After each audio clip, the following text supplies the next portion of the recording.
You ate half the food. But first. But I have to eat first. Their french fries are good today. No, fistful. That's not polite. This is how I like french fries. Soggy, flexible, and bendable. So you like someone like you because you're not flexible at all. You can't even pick up a shoe. Oh my god. If we're having a collaboration, let's talk about nice stuff. This is not come on and talk negatively about me the whole time. Okay. After I just bought you the food. You will never collab with anybody else. This is why no one collabs with you. I don't care. I don't like anyone. Okay, let's talk about something positive. You did lose 1 pound. Oh wait, you gained 10 pounds. The doctor said you might make it till 30. But You're not funny. He also said you might. You're not funny. And you're not skinny.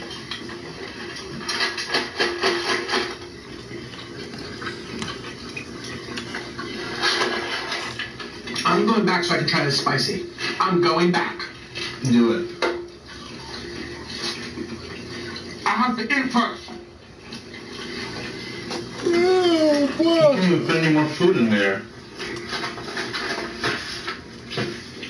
Let me check the app to make sure.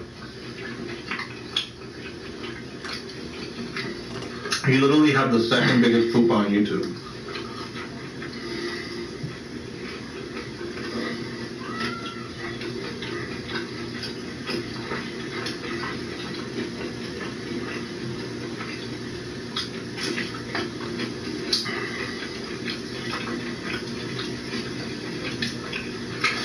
Too crispy and too spicy. They didn't do too spicy. You should have been more assertive. Well, it's an ab. How do you assert an ab? By being assertive. You press the button harder. You don't speak to anybody. Speak to the manager. You love calling them. Speak to them. I will. When I go back, you're speaking. Oh my God, you're so dumb. Time is moving faster and faster, and you haven't gone there. By the time you go there, the return policy is going to be expired. Also, this trade's about to fall. You know what? It's your fault. No, that is your fault because you keep hitting it.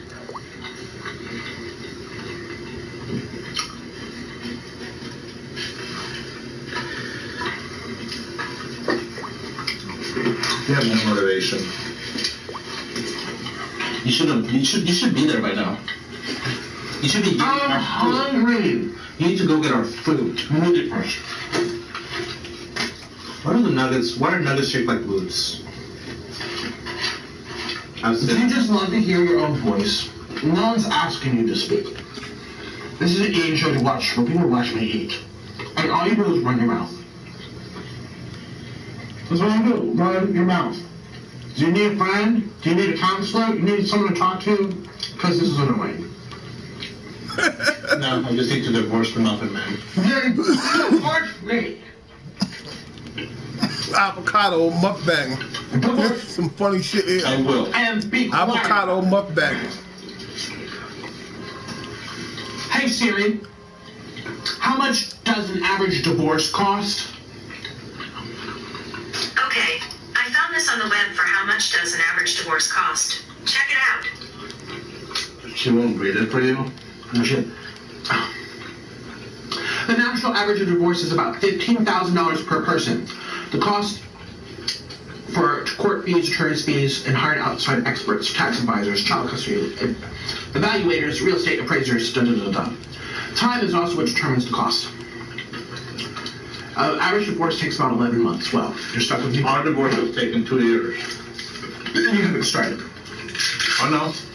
I've started, but Nancy keeps stopping everything I do. No, she's not lying. No, don't even spread. Don't even bother lying. I'm not lying. You're the one that's always lying. Just like you lie about being vegan.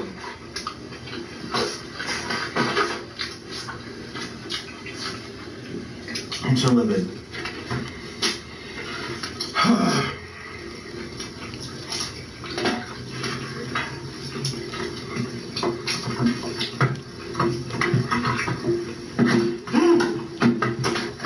are you doing? I was trying to get rash. What are you doing? It literally almost fell. Your fault. No, you're so reckless. Good.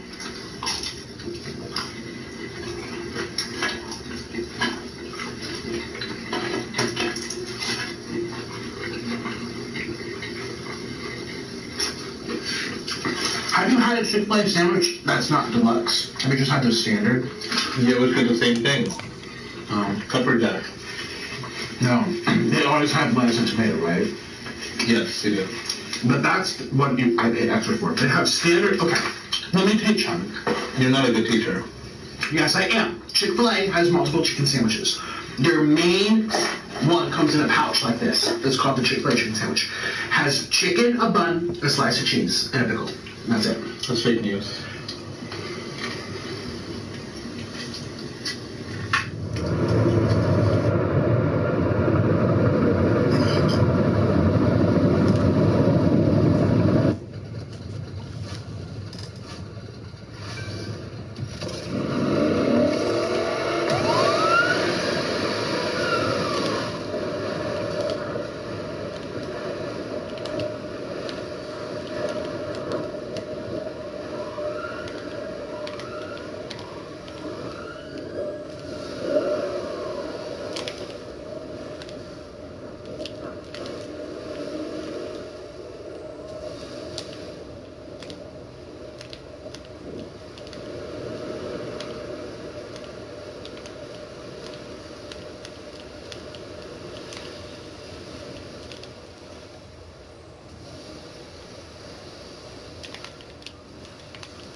Clown.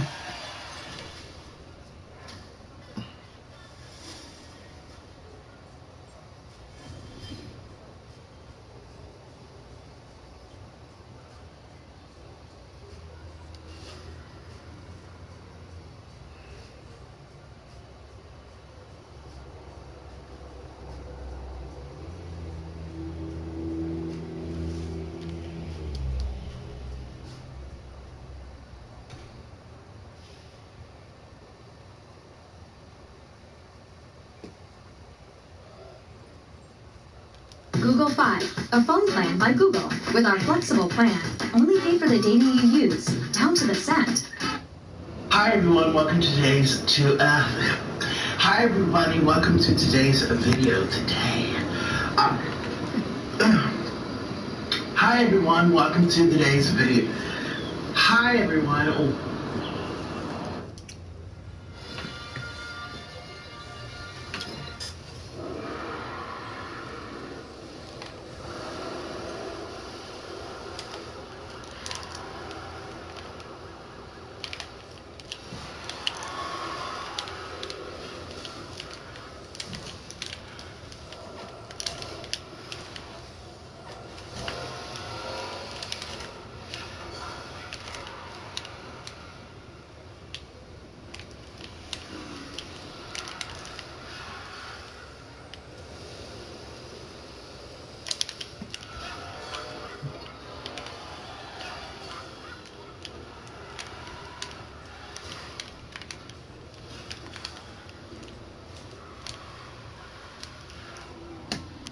Welcome to today's video. It is your host, Nick Avocado. I cannot open my eyes more than this. This is how much I can open my eyes right now. Watch. Maybe you can do a little zoom in or a screenshot. I don't know. Well, I just want to let you know that I just filmed a very exciting collaboration which will be debuting in another day, so stay tuned. It involves some noodles and some arguments and Q&As and everything in between. But I just want to show you what I look like when I wake up. If I have a lot of sodium, because it's just water weight. Okay. I literally just woke up. I watched this really cool video on YouTube about the Radio City Rockettes from New York City. It was like a day in the life. It was like from wake up to showdown, or whatever it was called. It had like 5 million, 15 million views. It was kind of crazy. It was such a good video. I watched the whole thing. That's literally, I woke up and played the video. It just randomly got recommended to me here on YouTube. I think a lot of people found me because of a random recommendation. So, God, I love YouTube, how it kind of just does the marketing for me. Anyways, yeah, so I'm about to go on the treadmill. And I'm about to have my famous zucchini breakfast with avocado, potassium plus potassium. To pump out some of this salt, I'm going to drink a lot of, maybe a liter of water throughout while I'm on the treadmill, before and after, in between, everything in between. And then I'll be ready to start the show. Would you guys like to see the day of the life with Nico Cotto Avocado? Would you like to see it? I feel like that would be really cool. That's something that's like main channel worthy, you know. The ones on my main channel I let sit and grow to like 1 million views each, or it's not up to me, it's up to if YouTube shares them, but you know, I feel like that'd be really cool. So anyways, I'm going to start my day in the life. And then after the treadmill, I have my zucchini and avocado, and then I go straight to the shower. Sometimes I shower before I eat, really depends how hungry I am or exhausted, but I don't know. And then I'm going to start brainstorming and figuring out what I'm going to do for you today. Yay! So without further ado, let's get started. I'll be right back. Orlando is being there today.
Snap your W-2 and file Fed and State for free.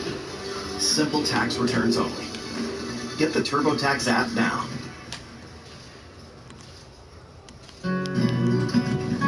What is going on, everyone? Welcome back to World According to Briggs, and look at the oldest cities and towns in each state. This one is very interesting in a couple different ways. Number one, people don't realize how old some of these cities and towns in their state actually are. Some of them predate the United States. The other interesting thing is about how many people are wrong about which city or town in their own state is the oldest. I get comments disputing what the oldest place is in every single state whenever I mention the age of a state or it's the oldest in the state. Happens every single time. A lot of the argument comes from people claiming that Native Americans had cities here long before Europeans landed. That's true, but other than archaeological sites, there really aren't many Native American boom towns from 300 BC that are still going. This video focuses on when cities and towns were founded according to the US government. We're looking at cities and towns even though the title of this video.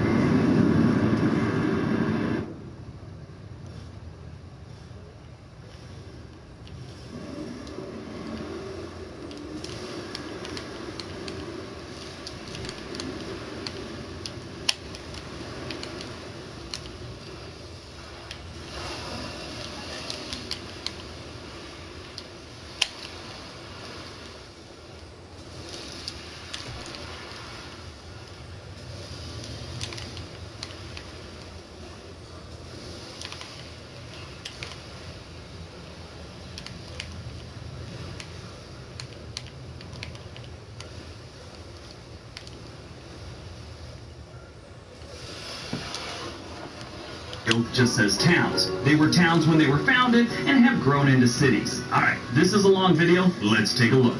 Going in alphabetical order, we have our first town, Mobile, Alabama. Mobile, Alabama has been around for quite some time. It was actually home to the original Mardi Gras here in the United States. It was established in 1702. Kodiak, Alaska. This is one of those cities I've always wanted to go to. I've been to Ketchikan, Skagway, Soldotna, Homer, Seward, and Sitka. But I've never been to Kodiak, and this place I want to go to soon. It used to be the Russian capital city of Russian Alaska. Of course, they owned it before we did. And it was established in 1792. Tucson, Arizona. Tucson is another place that's been around for a very long time and predates the United States by 1 year.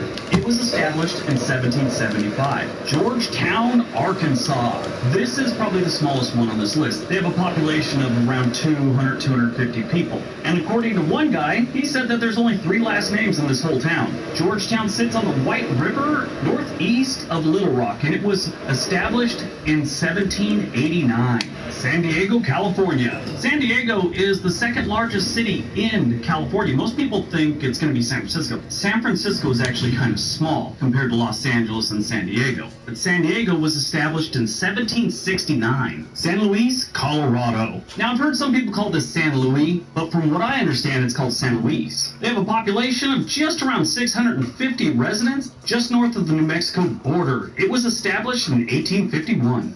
Windsor, Connecticut. Windsor bills itself as the first town and kind of models their tourism around that. It was established in 1633. Lewis, Delaware. Lewis is the first city in the first state, and that's again how they build themselves. This is a nice little vacation town north of Rehoboth Beach, and it was established in 1631. St. Augustine, Florida. This is the absolute oldest continuously occupied city or town in the United States. It was established in 1565, 200 years before we became a country. 211 years to be exact. Savannah, Georgia. Georgia's been around a while. It was actually the 13th colony. A lot of people only think that the colonies were like Virginia on up into the New England area. No, Georgia, South Carolina, North Carolina were all colonies. States that weren't colonies that most people think were are Maine and Vermont. They're actually part of other states and eventually became states, but they weren't colonies. Savannah was established in 1733. Hilo, Hawaii. Definitely one of the youngest on this list. Hilo was established in 1822. Franklin, Idaho. Franklin, Idaho is on the border with Utah, and if you're driving from, let's say, Logan, Utah to Pocatello, Idaho, you're going to go through Franklin. And if you sneeze, you'll miss it. My suggestion, hope for a sneezing fit when you hit the border. Nothing to see here, folks. Franklin, Idaho was established in 1860. Peoria, Illinois.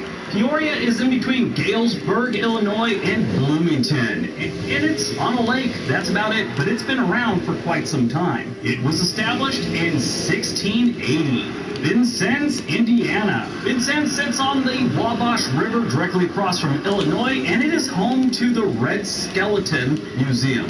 Yes, the clown, comedian, whatever. I didn't know comedians and clowns got museums, but this dude's got one, and it's in Vincennes. Vincennes was established in 1732. Dubuque, Iowa. Dubuque, Iowa sits on the Mississippi River about 3 hours west of Chicago, and it started off as a lead mining town. It has like 4 universities, all with religious affiliations, and it's not that big. I don't think it's big enough to really support one. But Dubuque was established in 1837. Leavenworth, Kansas. Leavenworth is where they send you if you did really bad things in the military. Not the city, they actually have a federal prison. The city of Leavenworth was established in 1827. Harrodsburg, Kentucky. Harrodsburg used to be a fort, and it was actually called Harrodstown back then, and Daniel Boone used to live there. It was established in 1774. Natchitoches, Louisiana. This one's hard to pronounce, and I hope I got it right. I tried several times, and I think that's the closest I got. It's been around since 1714, and it's out there between Shreveport and Alexandria in central Louisiana. Kittery, Maine. Kittery has been around for quite some time, since 1647. It is right across the little bay there from Portsmouth, New Hampshire. St. Mary's City, Maryland. They have a big thing out in that state with the word Mary. I don't know what's up with them. Anyway, St. Mary's City was established in 1634. Plymouth, Massachusetts. Yes, where the Pilgrims landed. This was established in 1620. Sault Ste. Marie, Michigan. Sault Ste. Marie is right across the St. Mary's River from Sault Ste. Marie, Ontario, Canada. It's almost like some locals got angry and said, oh yeah, well we're going to start our own Sault Ste. Marie right across the river. And yes, we're going to call it that because we lack any originality and we're devoid of good ideas. Sault Ste. Marie, Michigan was established in 1668. Wabasha, Minnesota. Wabasha sits on the Mississippi River, downriver from Red Wing, Minnesota. The Amtrak takes you right through there. I went through there in 2020. But this place was established in 1830. Natchez, Mississippi, or Natchez, whatever you want to call it. It's been around a while, actually since 1716. St. Genevieve, Missouri. Here's another Mississippi River town. This one was established in 1735. Stevensville, Montana. This one was established by Catholic missionaries in 1841. Bellevue, Nebraska. This town was founded as a trading post for fur trappers back in the day. It was established in 1822.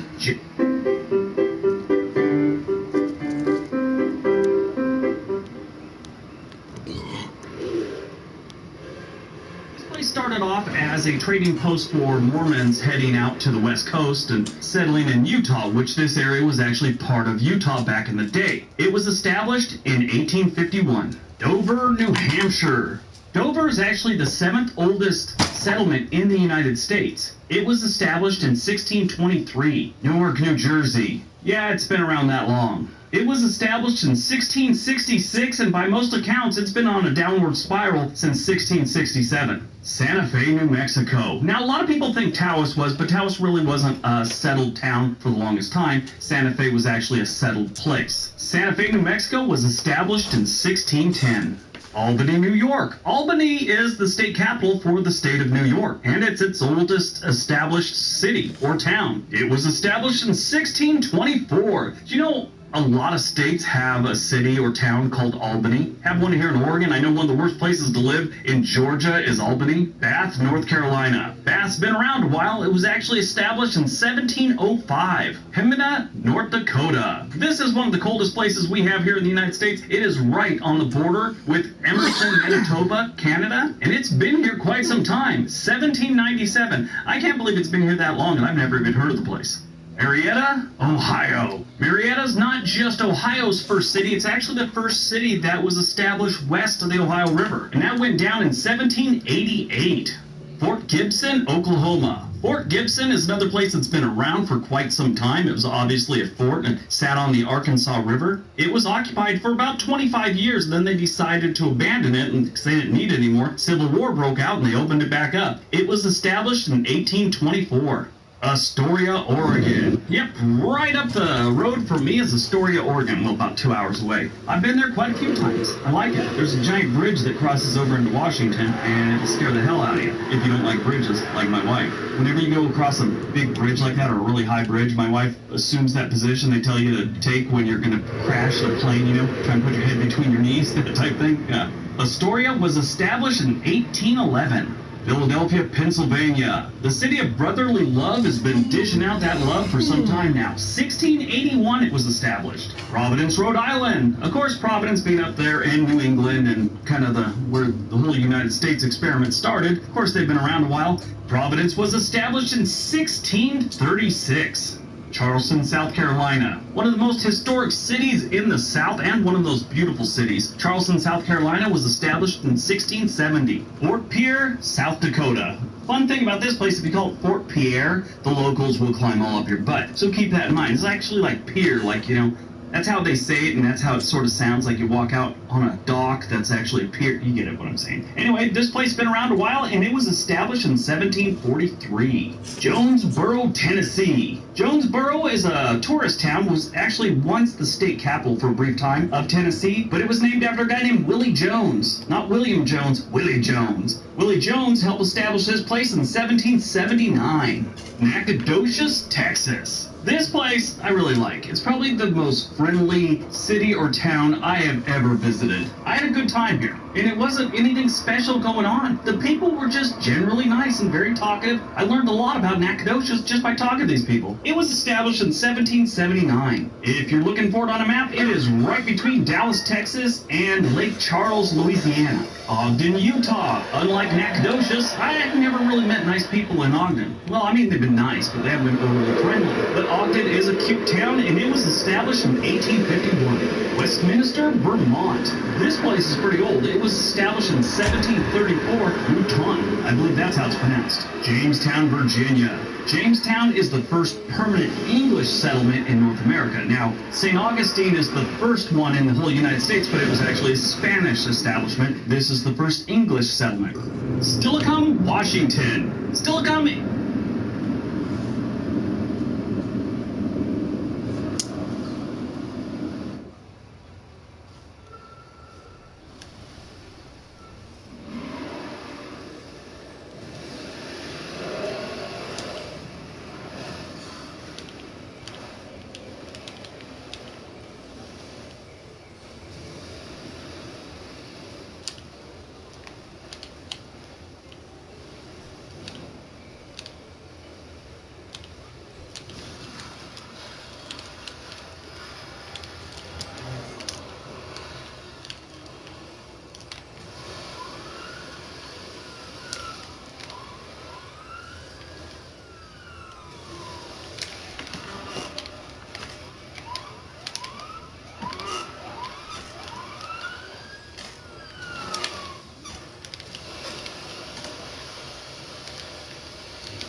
Is a little bit south of Tacoma on the Puget Sound, and it's been there for quite some time, especially for a western state. It's been there since 1854. It's a cute little town. I've been there. Shepherdstown and Romney, West Virginia. That's right, these are two separate towns, and they were established on the same day, in December of 1762. Green Bay, Wisconsin. Green Bay has been around for some time. It was established in 1655. The very next year, the Green Bay Packers were established, and the season tickets were sold out 3 days after they went on sale. Totally kidding. Green Bay Packers did come along a long time ago, but it was like 260 some odd years after Green Bay was established. The season ticket holder thing, that's not far from the truth. There's a waiting list for season tickets for the Green Bay Packers, and it's like generations before you get a chance to get your season tickets. People actually will, like in their will, their season tickets to their kids. And number 50, not like I was really counting, but the 50th one, because we got 50 states, is Wyoming, and their oldest town is Cheyenne. It was established in 1867, and it... Pop quiz. What's the fastest way to raise your...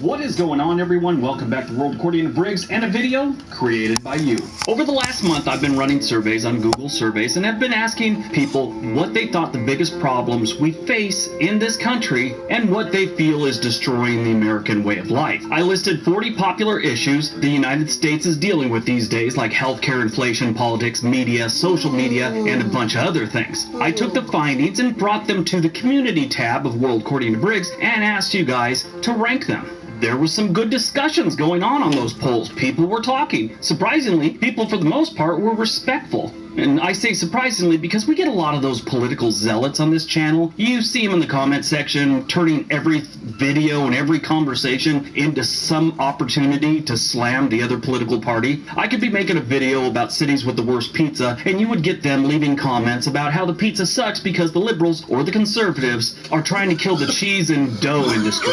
I have a theory on why it wasn't that toxic for this question. I think most of us, no matter where you stand politically, you kind of want the best for the country. And so this was an opportunity to tell us what you thought was wrong with it. Okay, so is this the most scientific or statistically correct video? No, it's based on opinion polls of people that watch my videos. We had about 60,000 responses on the community tab, and the surveys I did on Google Surveys got about 4,000 responses. This video, in my opinion, is very interesting. Let's take a look at what you think is wrong with America. Number 10, wealth and greed. Now, there's nothing wrong with being wealthy. I mean, that's part of the American dream. There's an opportunity for everyone to reach the top financially, and it happens all the time. Judging by the comment section, I think a lot of people feel that when people have too much wealth, they hold too much influence over politicians, and it creates economic problems. When you have the top 5% of the economy, they spend 5 to 10% of their income. Then you look at the middle class on down, they spend 90 to 110% of their income just to get by. Of course, in some cases, going into debt. That affects the economy in negative ways, and that's what a lot of people feel our biggest problem is and why we have so many people going in debt, into poverty, and on the streets. Number 9, corporate influence. This has been going on since forever. You got all these lobbyists in Washington, D.C., and even at the state level, where they basically represent a corporation that wants some things done. And the way they get those things done is they basically approach politicians, give them money for their campaign, buy them gifts if they want. They grease the wheel.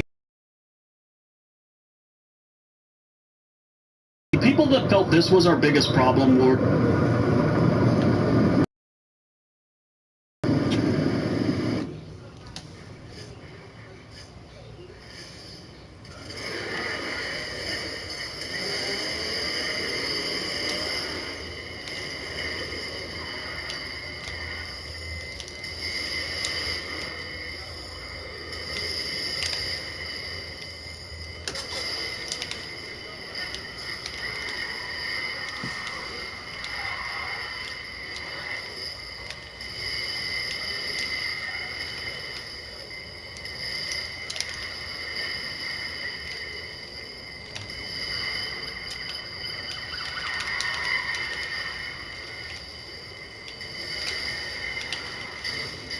I love it.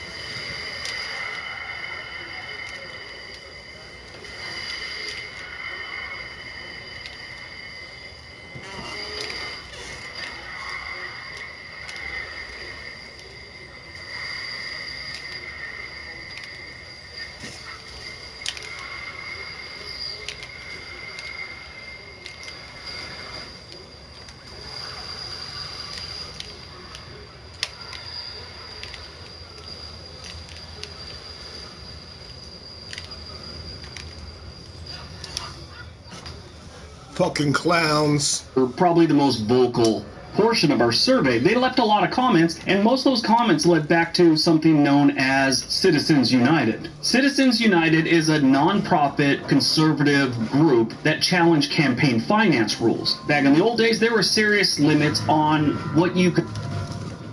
If you're born before 1957, this could be the most important video you see today. Medicare can be confusing.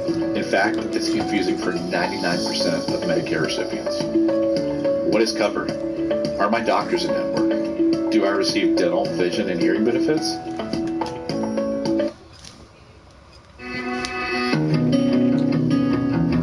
Do you have a bucket list? I've had several in my life. A life experience bucket list, a career bucket list, and a travel bucket list.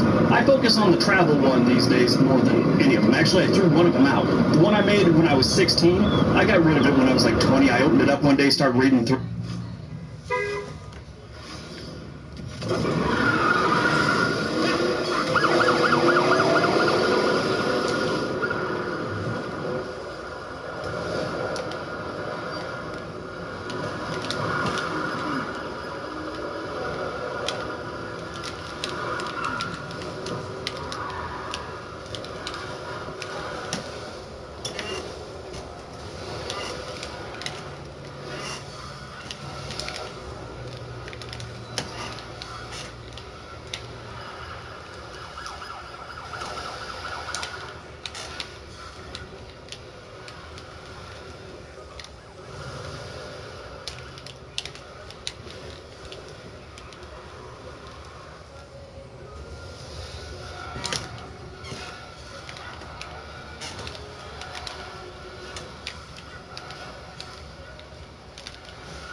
Fucking clown. Now, why did I ever make this? 12 of the 15 items on here include the word cheerleaders.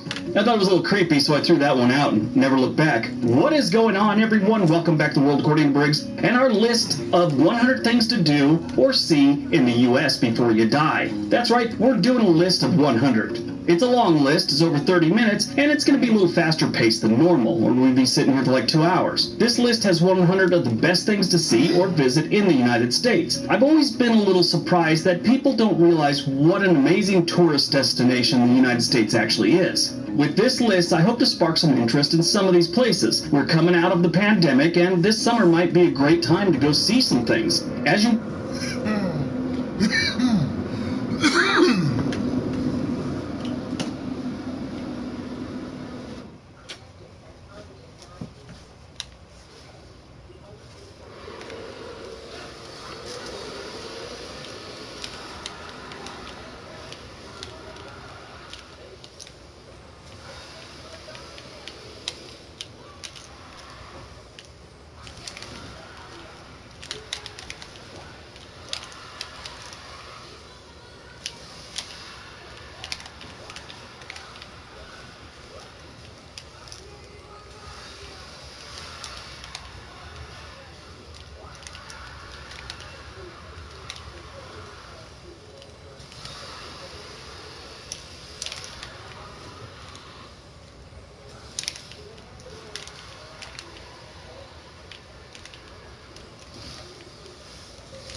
Thank you. I knew you couldn't beat me. I know it's punk ass. Watch the video, count how many places you've actually been to or visited, and then in the comment section, let us know what your final count was. Have you seen 10 of them? Have you seen 4 of them? Have you seen 50 of them? Let us know, and maybe even include what one was your favorite. Okay, this is a long video, so let's get going with 100 places in the United States you should see before you die.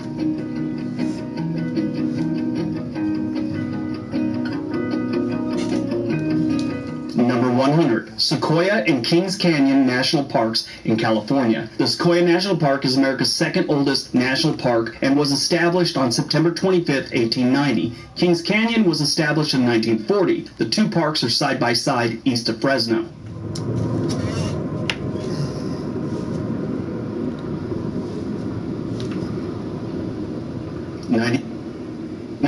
The Grand Canyon. It's a majestic 277-mile-long canyon with the Colorado River flowing right through the center of it. Attention. Should seniors be allowed to collect $2,888 back for the ACA Plus program? The ACA Plus program is opening a limited amount of help to get seniors in need up to $2,888 back. But many are saying it's unfair.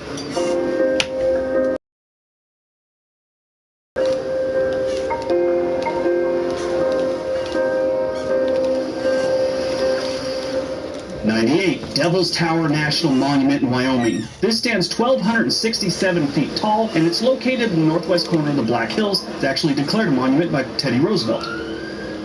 97. Pearl Harbor's National Memorial in Hawaii. Everybody knows we were attacked by the Japanese during World War II, and it was one of the worst attacks this nation has ever seen. You could still see oil oozing from the engine rooms of the sunken ships. 96. The San Diego Zoo. It is home to 3,700 animals and more than 650 species. I've been here like 4 times in my life. It's a great zoo. 95. The International Spy Museum, Washington, D.C. It is exactly what it's called, a spy museum. Very interesting. 94. Williamsburg, Virginia. It's colonial capital of Virginia and internationally known for its restoration activities and recreations of 18th century America. 93. The Rock and Roll Hall of Fame Museum in Cleveland. I will be there this summer. This place opened on September 2nd, 1995. 92. Biscayne National Park, Florida. This is one of the least crowded sites managed by the National Park Service. It covers a total of 172,000 acres, and 95% of the park is underwater.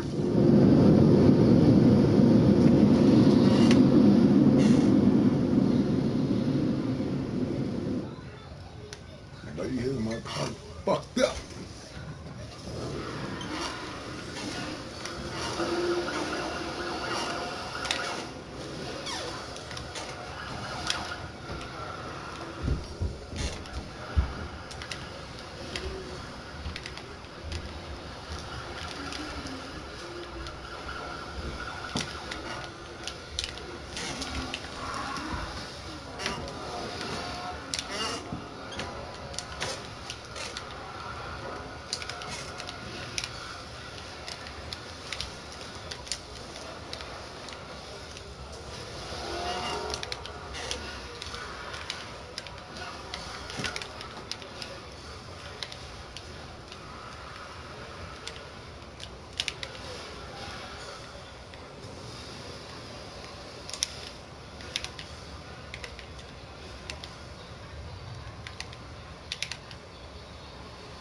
Everybody got the fuck out, you see?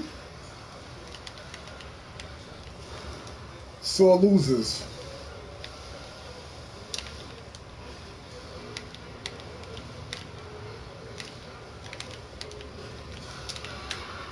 Hello. What's going on? What's going on? Welcome to the liveness. We're here.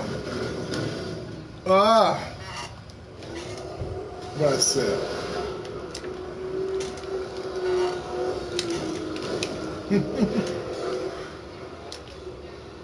What's going on? Let's get it.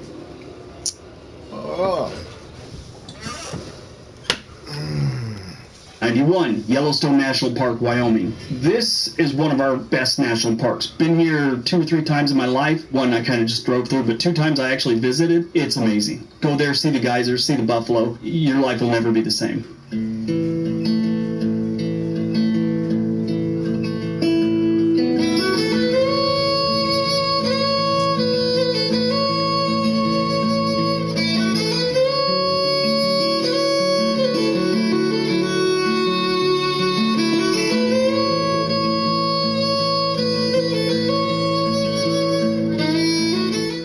90, the Winchester Mystery House, San Jose, California. This is a weird place. It's worth reading about, but it's better to go see. 89, the Wright Brothers National Memorial, North Carolina. This is a monument dedicated to the